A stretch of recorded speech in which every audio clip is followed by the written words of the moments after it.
Solo adaptándonos a las necesidades de cada alumno podemos exigir el máximo de ellos. Joan Domenech. ¿Qué tal? Buenos días, mucho gusto. Mi nombre es Jocelyn Ramos y el día de hoy estoy muy feliz de hablar sobre un tema que me parece sumamente importante. Un tema que he visto a lo largo de toda mi vida escolar y sobre todo he vivido estos últimos años en los que me estoy formando para ser docente de español a nivel secundaria. Es el choque de enfoques, el duelo entre el docente tradicionalista y el docente humanista. ¿Cuántos de nosotros no nos hemos puesto a hablar en algún momento con nuestros padres, con nuestros abuelos, con gente adulta, a preguntarles cómo era la escuela cuando ellos asistían a la primaria, a la secundaria? Al menos yo no me he llevado alguna grata sorpresa.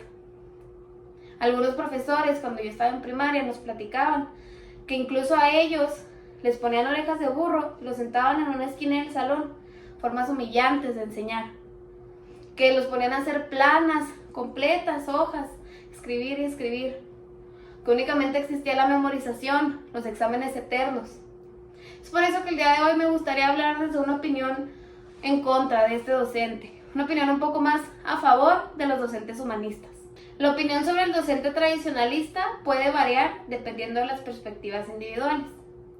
Algunas personas pueden valorar los enfoques y los métodos de enseñanza tradicionales, mientras que otras pueden tener críticas o preferir enfoques más innovadores y centrados en el estudiante, como yo, como me lo han enseñado ahora que soy normalista. El docente tradicionalista tiende a seguir una estructura más rígida y centrada en el profesor dentro del aula. Él es el actor principal dentro de ella. Suele utilizar métodos de enseñanza como la lección magistral, donde el profesor transmite enseñanza de manera unilateral y los estudiantes son principalmente receptores pasivos. Además, se enfocan principalmente en la memorización y la repetición de hechos y conceptos, con énfasis en la autoridad del profesor como fuente de conocimiento.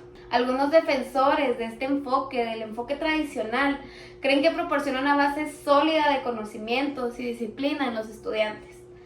Argumentan que el énfasis en la autoridad del profesor y la estructura rígida ayudan a mantener el orden y la eficiencia en el proceso educativo. A mi parecer, no es así. Además, consideran que la memorización y la repetición son importantes para adquirir conocimientos básicos y fundamentales. Sin embargo, los críticos del enfoque tradicionalista argumentan que este tipo de docencia puede limitar el pensamiento crítico, la creatividad y la participación activa de los estudiantes. Imagínense, a mí que me piden planeaciones creativas, innovadoras, donde los alumnos no estén sentados, no estén trabajando en equipo, únicamente sentados, platicando, sino que jueguen, que se diviertan. Jamás podré aplicar este tipo de enfoque. Algunas características de un docente tradicionalista pueden incluir enfoque centrado en el profesor. Un docente tradicionalista suele asumir el papel principal dentro del aula. Él es la principal fuente de conocimiento y es la autoridad. El enfoque se centra en que únicamente el docente transmite la información, únicamente él habla y todos escuchan. Usan la lección magistral. Tiende a utilizar este método de enseñanza. Esto implica que el profesor solamente presenta información unilateral y los estudiantes escuchan y solamente toman notas. Hacen mucho énfasis en la memorización y en la repetición. En este enfoque se le da sumamente importancia a la memorización de hechos y de conceptos. Se espera que los estudiantes recuerden esta información de manera mecánica. Aquí estoy yo, que ni siquiera puedo aprenderme este discurso. Y aquí estoy improvisando. En una entrevista realizada a Shank 2007, nos cuenta una situación que yo creo todos hemos vivido, en donde el alumno tiende a memorizar la información únicamente para el examen, pero poco después de estos lo olvidan todo. Ahora mismo yo no podría aprobar algún examen de la secundaria o de la preparatoria, ni siquiera de la primaria, a pesar de que son cosas muy básicas. Únicamente se estudia para el momento del examen, pero después por el estrés o por diferentes situaciones se olvidan completamente. Ahora hablemos un poco sobre el docente tradicionalista.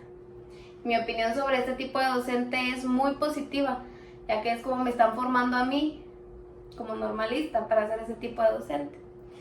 El enfoque humanista en la educación se centra en el desarrollo integral de todos los estudiantes, poniendo énfasis en su crecimiento personal, emocional y social. Un docente humanista se preocupa por el bienestar y el desarrollo individual de cada uno de sus estudiantes. Reconoce y valora la singularidad de cada alumno y busca crear un ambiente de respeto, confianza y empatía dentro del aula. Este enfoque se basa en la idea de que los estudiantes son seres humanos completos, con necesidades emocionales y necesidades sociales, que deben ser atendidas para que puedan alcanzar su máximo potencial. Este docente se preocupa no solo por la adquisición de conocimientos académicos, sino también por el crecimiento personal y la formación de los estudiantes como seres humanos éticos y responsables.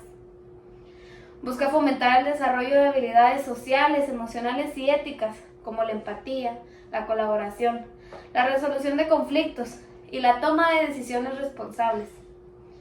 Este enfoque también implica una pedagogía centrada en el estudiante, donde se promueve la participación activa, la autonomía de los estudiantes y la autorreflexión de cada uno de ellos. El docente se centra en un facilitador del aprendizaje, guiando y apoyando a los estudiantes en su proceso de descubrimiento y construcción de conocimiento.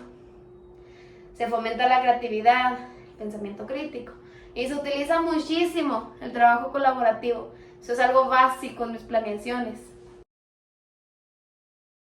Carl Rogers, 1960, es quien más ha analizado el concepto de aprendizaje y nos dice que el alumno desarrollará su aprendizaje cuando llegue a ser significativo.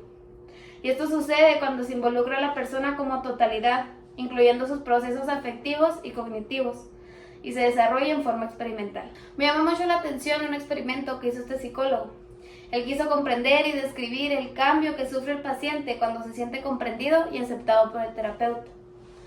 Él nos dice que sus pacientes se producían una relajación en los sentimientos, cambiaban su modo de experimentar, pasaban de la incoherencia a la coherencia.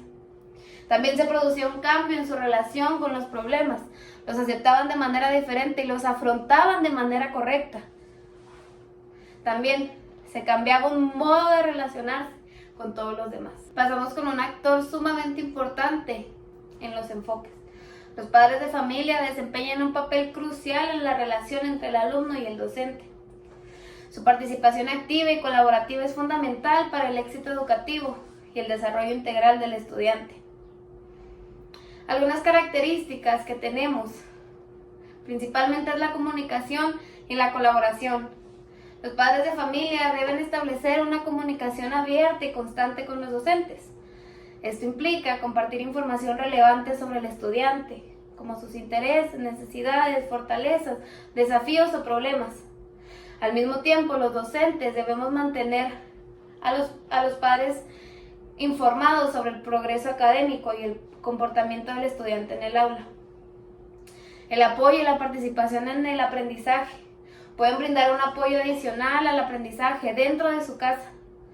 Pueden establecer rutinas de estudio, proporcionar un ambiente para el aprendizaje y ayudar con las tareas escolares. También participan en actividades educativas como leer con sus hijos, asistir a reuniones escolares, participar en eventos, entre otras. El papel del alumno dentro del aula de clases. El papel de ellos es fundamental para el proceso de aprendizaje y el desarrollo de habilidades y conocimientos, pues son ellos quienes lo están adquiriendo, no somos nosotros solamente se los estamos brindando, estamos sirviendo como una guía para ellos. Algunas características que tenemos de los estudiantes, algunos aspectos importantes de su papel como alumnos, es la participación activa. Los alumnos deben participar activamente en las actividades de aprendizaje. Esto implica estar presentes mentalmente, prestar atención, hacer preguntas, expresar opiniones y contribuir al desarrollo de discusiones dentro del aula. La participación activa fomenta la reflexión, el pensamiento crítico y el intercambio de ideas entre estudiantes y docente. Deben tener responsabilidad del aprendizaje. Son responsables de su propio proceso de aprendizaje. Esto incluye ser conscientes de sus propias necesidades y metas de aprendizaje, establecer objetivos realistas y esforzarse por alcanzarlos. Los alumnos deben tomar la iniciativa de estudiar, de completar tareas, de realizar investigaciones o de participar en actividades adicionales que enriquezcan su aprendizaje. Deben desarrollar habilidades de autonomía y autorregulación en el aula. Esto implica gestionar su propio tiempo, organizar su trabajo, establecer prioridades y mantenerse enfocados en las tareas. Después de hablar un poco sobre el docente tradicionalista, el docente humanista, los padres de familia y los alumnos, ¿cuál es el papel actual del docente? Ahora es más relevante que nunca. A medida que la sociedad evoluciona y enfrenta nuevos desafíos, el docente desempeña un papel crucial en la preparación de las generaciones futuras. Algunos aspectos del papel docente del mundo actual son: en lugar de ser simplemente transmisores de información, los docentes actuales desempeñan el papel de facilitadores de aprendizaje. Su enfoque se centra en guiar a los estudiantes para que sean participantes activos en la construcción de su propio conocimiento. Utilizan estrategias pedagógicas que promueven la indagación, el pensamiento crítico y la resolución de problemas. Nos adaptamos a la diversidad. Debemos estar preparados para trabajar con estudiantes diversos en términos de capacidades, habilidades, antecedentes culturales y experiencias de vida. Debemos ser sensibles y respetuosos hacia las diferencias individuales, ajustando nuestros enfoques pedagógicos y nuestras metodologías para satisfacer las necesidades de todos los estudiantes, sin dejar a nadie atrás. Cuando era niña siempre decía que quería ser docente, pero también tengo muy presente comentarios de mis profesores en la primaria, donde decían que ellos los humillaban y nos avergonzaban, sus profesores, frente a todo el grupo. Yo desde niña sabía que no quería ser un profesor así, que no quería ser ese profesor que te evalúa únicamente con un examen. A mí me encantaba cuando los docentes aplicaban actividades donde salíamos a jugar o salíamos simplemente a trabajar fuera del aula de clases, el salón en donde siempre estábamos encerrados. Es por eso que en mi formación como docente valoro mucho el enfoque humanista. Nos han enseñado diferentes maneras de crear actividades, y la que más me ha resultado, e incluso a mis compañeros, puedo decir que son las actividades lúdicas, aplicar el juego dentro del aula. Los alumnos se sienten más motivados, son competitivos, y nos encanta reírnos mientras todos se equivocan, juegan, pero sobre todo aprenden. ¿Y tú, el día de hoy, con cuál docente te quedas?